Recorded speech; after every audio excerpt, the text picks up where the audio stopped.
Solomon completed his entire palace complex after 13 years of construction. He built the House of the Forest of Lebanon.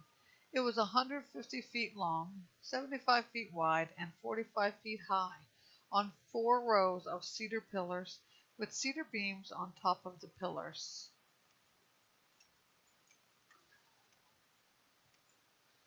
It was paneled above with cedar at the top of the chambers that rested on 45 pillars, 15 per row.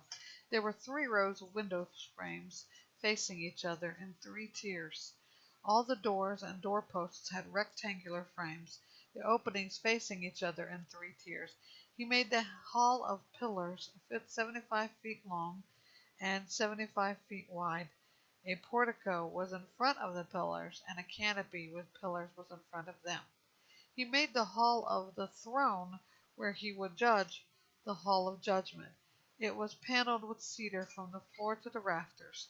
Solomon's own palace, where he would live in the other courtyard behind the hall, was of similar construction.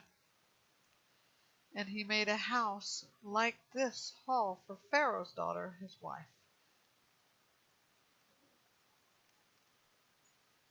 All these buildings were of costly stones, cut to size and sawed with saws on the inner and outer surfaces, from foundation to coping, and from the outside to the great courtyard.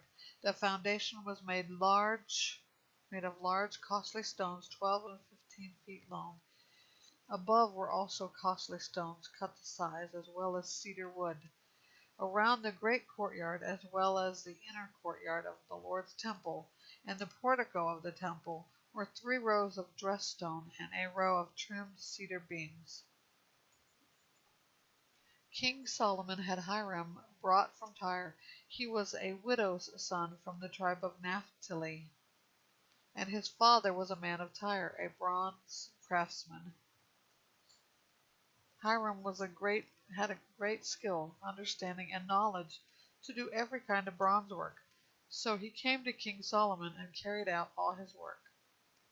He cast 2 hollow bronze pillars, each 27 feet high and 18 feet in circumference.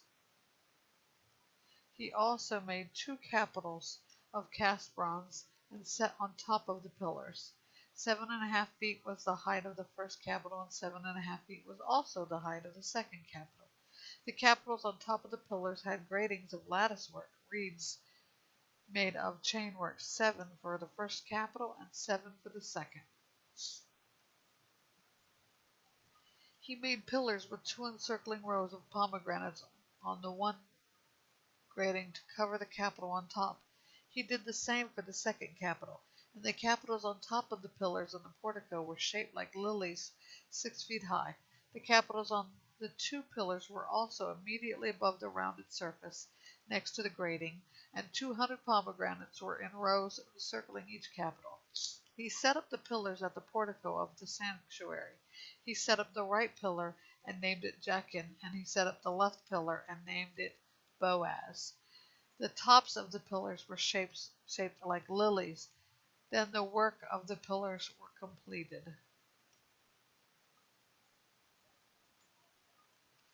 He made the cast metal reservoir, 15 feet from brim to brim, perfectly round. It was 7.5 feet high and 45 feet in circumference. Ornamental gourds encircled it below the brim, 10 every half yard, completely encircling the reservoir. The gourds were cast in 2 rows when the reservoir was cast. It stood on 12 oxen, 3 facing north, 3 facing west, 3 facing south, and 3 facing east. The reservoir was on top of them, and all their hindquarters were toward the center. The reservoir was 3 inches thick, and its rim was fashioned like the brim of a cup or of a lily blossom. It held 11,000 gallons. Then he made 12 bronze water carts. Each water cart was 6 feet long, 6 feet wide, and 4.5 feet high. This was the design of the carts. They had frames. The frames were between the cross pieces, and on the frames between the cross pieces were lions, oxen, and cherubim. On the cross pieces there was a pedestal above, and below the lions and oxen were reeds of hanging work. Each cart had 4 bronze wheels with bronze axles. Underneath the 4 corners of the basin were cast supports, each next to a wreath, and on the water cart's opening inside the crown on top was 18 inches wide. The opening was round, made as a pedestal 27 inches wide, and on it were carvings, but their frames were square, not round. There were 4 wheels under the frames, and the wax wheel axles were part of the water cart. Each wheel was 27 inches tall. The wheel's design was similar to that of chariot wheels. Their axles, rims, spokes, and hubs were all of cast metal. 4 supports were at the 4 corners of each water cart. Each support was one piece with the water cart. At the top of the cart was a band 9 inches high, encircling it. Also at the top of the cart, its braces and its frames were one piece with it. He engraved cherubim, lions, and palm trees on the plates of its braces and on its frames, wherever each had space, with encircling reeds. In this way he made the 10 water carts using the same casting, dimensions, and shape for all of them.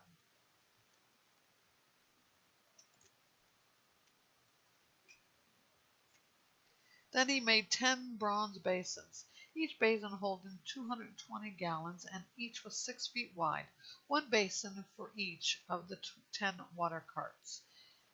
He set 5 water carts on the right side of the temple and 5 on the left side. He put the reservoir near the right side of the temple, toward the southeast. Then Hiram made the basins, the shovels, and the sprinkling basins.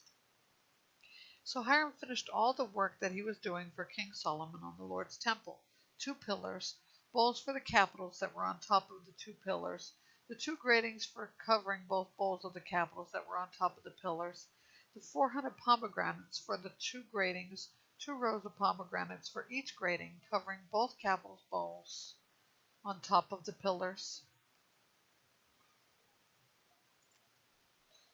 The 10 water carts, the 10 basins on the water carts, the reservoir, the 12 oxen underneath the reservoir, and the pots, shovels, and sprinkling basins. All the utensils that Hiram made for King Solomon at the Lord's temple were made of burnished bronze. The king had them cast in clay molds in the Jordan Valley between Succoth and Zarethan. Solomon left all the utensils unweighed because there were so many. The weight of the bronze was not determined.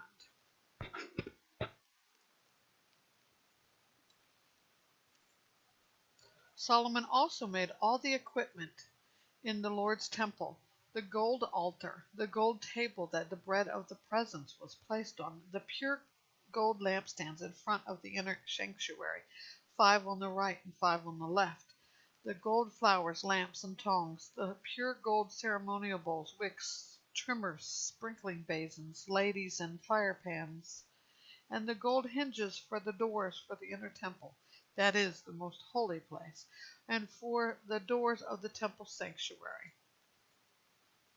So all the work King Solomon did in the Lord's temple was completed. Then Solomon brought in the consecrated things of his father David, the silver, the gold, and the utensils, and put them in the treasuries of the Lord's temple.